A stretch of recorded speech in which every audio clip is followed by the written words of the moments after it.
G'day everyone, welcome back to the Perkins Engineering YouTube channel. This year our YouTube series is brought to you by Automation Solutions. If you can do us a favour, support the people that are supporting us and bringing you more and more videos. So jump on automationsolutions.com.au or check out their YouTube channel as well. This episode, as you can see, we're back in the workshop. We just had the Phillip Island historic event down at Phillip Island, obviously. And we had both cars behind me running, and I wanted to do a quick debrief video. I was hoping to have Dad with me, but he's raced off back to the farm, so I'm decided to grab the toolbox here, and I've got some of our race car logs and things here, and also want to show you guys some of the in-car footage from the weekend. We didn't publish everything, so if you think you've already seen it, you haven't. There's some videos here that haven't been published.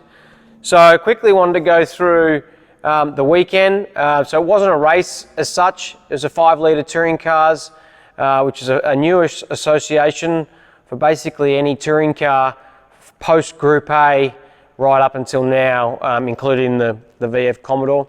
So there's heaps of cars out there, a lot of people running for the first time, and it was a credit to those who turned up. No issues with cars leaking oil, red flags, no crashes, but it was a super sprint format. So on Thursday we had some private practice, Friday we had a practice session, and then there was a super sprint every day after that. When the cars come back to the workshop now, we give them a good clean. We detail a job list that we need to do to the cars, and I'll run you through a few of those things afterwards. But one of the first things that I always do is update the mileages. So for the VY, both Dad and I drove it on the weekend. It did 76 laps at 337 kilometres. So we add that mileage to every component that's in the car, and we also log the tyres, the wheels, calipers, gearbox, engine, tail shaft, clutch, you name it, we logged the mileages on it. So now that car, since we restored it, has just gone over 507 kilometres. So we'll change the engine oil, diff oil, gearbox oil, change the filters, have a look at them, make sure nothing's amiss. But as we know, these cars are designed to do at least a Bathurst 1000, so 507 Ks is really nothing at all. The engine won't need to be looked at until 3,000 or 4,000 kilometres in this case. But we like to keep an eye on everything. And then over here, the first time we ran the VF since we've put the engine in it and finished off the restoration, it did 50 laps, 222 kilometres. So again, we add that to the mileage of all the components that we have in the cars, and we keep an eye on the mileage. It's very, very important to understand how many kilometres your parts have done, because then you can understand the life that they're going to have and when you need to service them. But with regards to the weekend itself, it was really good fun. Just going through the car book here, because the first time Dad jumped in this on Thursday, he did a 1 minute 42.9, which was only 0.2 of a second off his best last year, 2020, with the same tyres. So we softened the car off, because those of you who remember, we had the Bathurst springs in the car when we restored it. It had 1,100 pound front spring, 460 rear. So we decided that we needed more grip at Phillip Island. We softened it off to 810, 365. And the comments were from Dad, it was a better balance and a bit more grip than last time from what he can remember. Then as that tyre set started to deteriorate, Dad noticed the balance was dropping off, and it was quite warm at Phillip Island. So he was able to shave his lap time down to, I think he did a 41.9.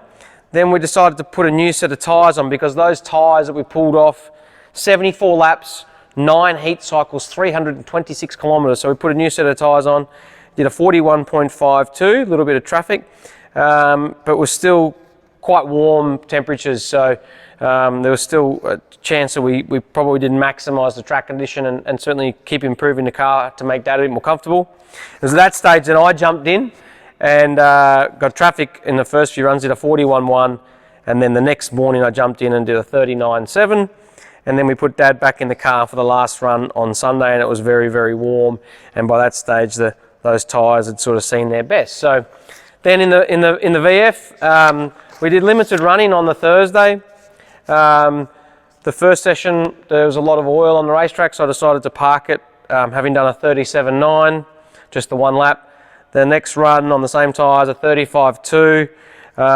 we had a little bit of front splitter rub, and there was a slight vibration in the transaxle. So we changed a couple of things just on the alignment of the tail shaft and the transaxle, and on the second run, the third and final run of 34.6, but decided that there's still a vibration in the car. So we actually got another transaxle from Walkinshaws, changed that Friday morning, and that fixed our problem. Went out there and did 35.1, then a 34.9 in Friday afternoon, and when we had a slight misdemeanor where the right front wheel came loose. So we fixed that and got back out there, and then Saturday afternoon Dad jumped in the car, and he enjoyed that actually, a lot different to what he's used to. I think he got down to a 42.0, so he matched basically the time he did in this car, but very different feeling for Dad driving the sequential. I jumped back in after Dad had done another run. He got down to a 41.0, and then I jumped back in for the last runs Sunday afternoon with a 36.9, but we had a flat spotted tyre at that point, so I'll blame Dad and Dad will blame me. Now it's time to show you some of the in-car footage, which is why I got my laptop here so I can see what we're about to watch. And the first video we'll put up is the one you may have seen of Dad driving the VY Commodore with the H-pattern gearbox.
Yeah, it's a bit sideways there for Dad at the start, and you can see plenty of traffic, but very easy to watch him. Nice gear shifts, just very easy on the equipment.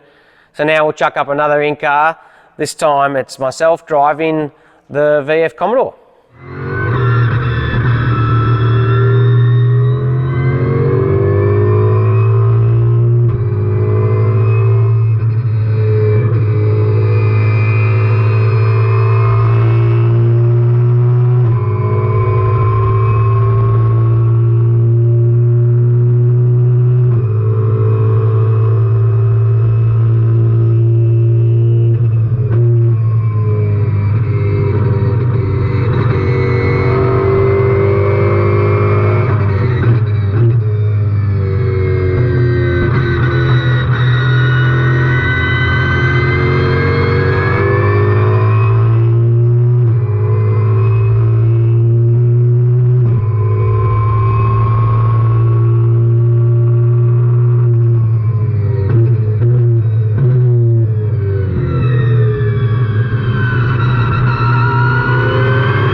So yeah, apologies for the videos. You can't quite see out the front the way the contrast and everything works. We couldn't quite get on top of that. I've got to thank Shane Van Gisbergen, actually sent me a message to see if I could change the settings in the camera to improve the quality of those videos.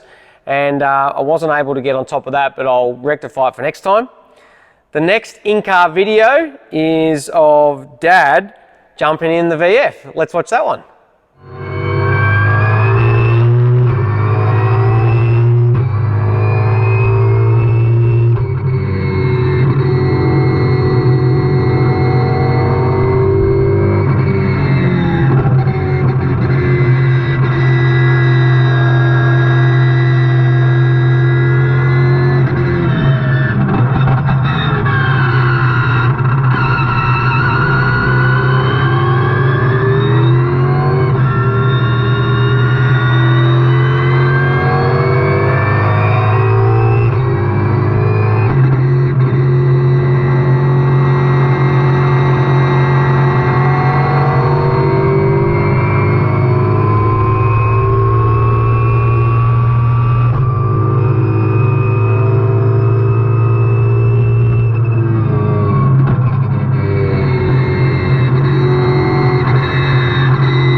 A few short shifts there from Dad, but still good. It was awesome to see him drive the VF Commodore. Very cool moment for me, obviously having won my first race in that car, so very cool to see Dad drive it. So then it was only fair for me to jump in his car, and let's have a look at that one now.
Oh, so much fun getting back into the H-pattern gearbox. I really enjoyed driving that car, and we had a great time over the course of the weekend. So, wrapped to be able to show you a few more videos there. Some really cool stuff. We enjoyed speaking to everyone on the weekend. Thanks everyone for coming out. It's a really well-run race meeting there. So thanks to Ian Tate and the whole VHR crew for putting together such an awesome event. We're looking forward to getting back there again. If not next year, it'll be the year after. We'll get back to prepping these cars. Remember to jump on perkinsengineering.com.au. We've still got a few t-shirts and hats there before our new ranges come in, which should be very, very soon. Some deliveries coming now, so we're going to have another hat and a brand new t-shirt. Looking forward to having them online. And of course, a massive thanks to Automation Solutions. They're an Australian family business offering cost-effective robot systems such as machine loading, palletizing, folding. So jump on their website, check out some of their previous projects, some of their cool stuff on their YouTube video, and just support those that are supporting us in bringing you guys more videos and more content. Thanks very much for tuning in. Don't forget to like and subscribe our YouTube channel. Like and subscribe the Automation Solutions one as well. Thank you to those guys for their support, and looking forward to bringing you another video soon. Cheers.